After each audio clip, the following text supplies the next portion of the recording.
adik-adik, ketemu lagi dengan saya, Grace, dalam seri cerita Alkitab. Kali ini dengan judul Keluar dari Kegelapan. Ayat hafalannya tertulis di dalam 2 Petrus 3 ayat 9. Tuhan sabar terhadap kamu, karena Ia menghendaki supaya jangan ada yang binasa.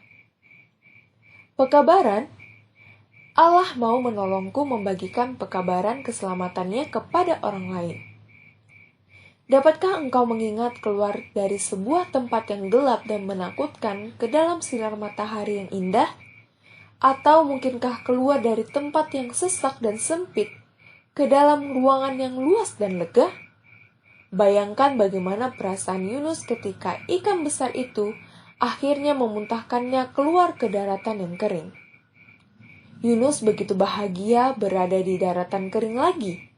Pertama-tama dia menghirup nafas dari udara segar dalam-dalam. Aromanya sungguh enak setelah mencium bau amis selama 3 hari. Dia mengedipkan matanya. Sinar menyakitkan matanya setelah 3 hari berada di dalam ikan itu. Dia merenggangkan ototnya dan berjalan ke sana kemari. Betapa enaknya bisa bergerak bebas kembali. Yunus bersukacita dan memuji Tuhan karena menyelamatkan hidupnya. Tiba-tiba Tuhan berbicara kepada Yunus lagi. Yunus, aku masih ingin agar engkau pergi ke Niniwe. Aku membutuhkanmu untuk menyampaikan pekabaran yang akan aku berikan kepadamu. Yunus masih tidak ingin pergi ke Niniwe, tetapi dia telah berjanji kepada Tuhan bahwa dia akan menurutinya, maka dia pun pergi. Yunus mulai berkhotbah begitu dia tiba. Dia mengatakan kepada setiap orang pekabaran istimewa dari Allah untuk orang-orang yang tinggal di Niniwe. Dalam 40 hari, Niniwe akan dimusnahkan. Kabar itu menyebar dengan cepat ke seluruh kota. Niniwe akan dimusnahkan? Bagaimana ini mungkin terjadi? Bagaimana kita bisa menghentikannya? Setiap orang bersungguh-sungguh. Mereka percaya pekabaran yang dibawa oleh Yunus. Segera orang-orang mulai bertanya-tanya. Mungkin jika Allah melihat kita bersungguh-sungguh menyesal karena berbuat dosa, Dia akan menyelamatkan kita. Mungkin Dia tidak akan memusnahkan kota kita. Marilah kita menunjukkan betapa menyesalnya kita. Janganlah memakan makanan apapun atau memakai pakaian yang indah-indah. Marilah berdoa kepada Allah dan mungkin Dia mau mendengar kita. Maka setiap orang mengenakan kain sarung untuk menunjukkan betapa menyesalnya mereka karena dosa-dosa mereka.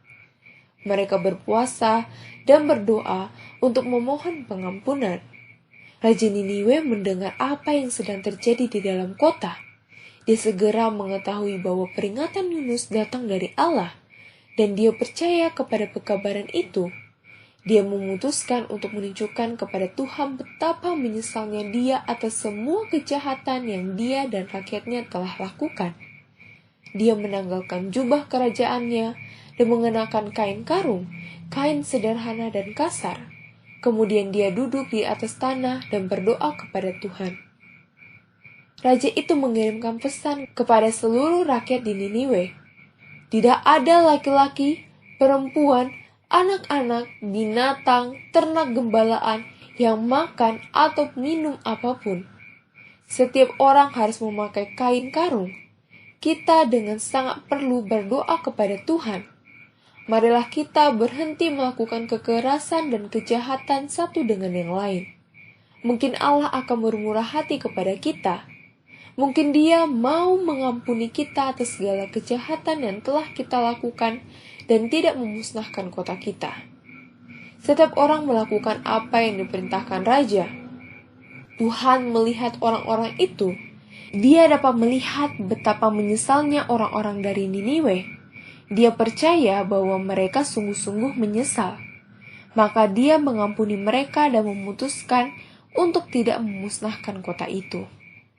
Rakyat Niniwe sangat bersyukur. Tuhan telah menunjukkan kasih dan kemurahan-Nya, dan mereka mengubah cara hidup mereka.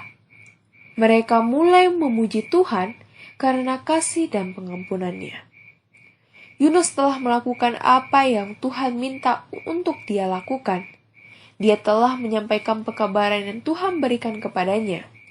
Tuhan telah menunjukkan bahwa dia peduli kepada rakyat Niniwe. Dia ingin agar mereka berubah sehingga dia dapat menyelamatkan mereka. Dia ingin kita peduli kepada orang lain juga. Dia ingin menggunakan kita untuk membagikan pekabaran kasih-Nya tentang keselamatan kepada orang-orang lain.